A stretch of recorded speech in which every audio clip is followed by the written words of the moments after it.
67 కోట్ల మంది వానరులు మహావీరులైనటువంటి వారు రామలక్ష్మణులతో కలిపి పడిపోయారు.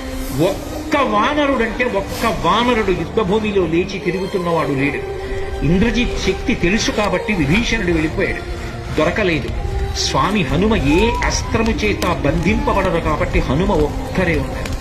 అందరిలో పెద్దవాడు, బ్రహ్మ యొక్క అంశలో వచ్చినవాడు జాంబవంతుడు నేల మీద పడిపోయి ఉన్నాడు. విభీషణుడు కాగడా పట్టుకుని అడిగాడు, తాతా కుశలమేనా అని అడిగాడు. వానరులలో శ్రేష్ఠుడైన హనుమ బ్రతికి ఉన్నారా అని అడిగాడు జాంబవంతుడు.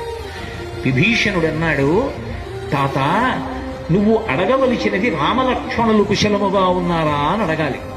హనుమ కుశలముగా ఉన్నారా అని అడిగారేం తాత అని అడిగారు. మొత్తం వానరులు రామలక్ష్మణులతో కలిసి పడిపోయినా కూడా నష్టం లేదు. హనుమ ఒక్కరు బ్రతికి ఉంటే మళ్ళీ అందరూ బ్రతుకుతారు. అందరూ బ్రతికి ఉన్నా హనుమ ఒక్కరు పడిపోతే బ్రతికి ఉన్న వీళ్ళందరూ పడిపోతారు. అందుకే నేను హనుమ బ్రతికి ఉన్నారా అని అడుగుతున్నాను. వంగి జాంబవంతుడి పాదములు పట్టుకుని తాత హనుమ నీ కుశలం అడుగుతున్నాడు, నమస్కరించుతున్నాడు అన్నాడు.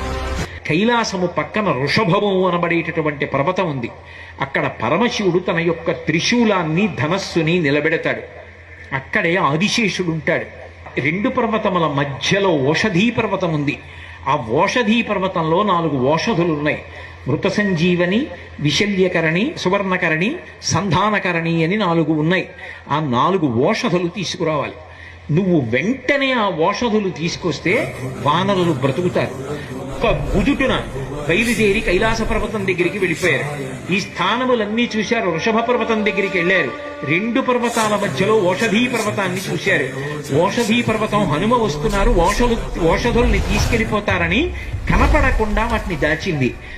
నా స్వామి అయినటువంటి రామచంద్రమూర్తి కార్యానికి పనికి రాకుండా ఓషధుల్ని దాస్తావానని ఆ సంజీవని పర్వతాన్నంతటినీ పెళ్లగించి చేత్తో పట్టుకుని ఆకాశ మార్గంలో కించిత్ శ్రమ పడకుండా కాంచనలంక ఉన్నటువంటి దక్షిణ తీరానికి చేరి యుద్ధభూమిలో దింపారు.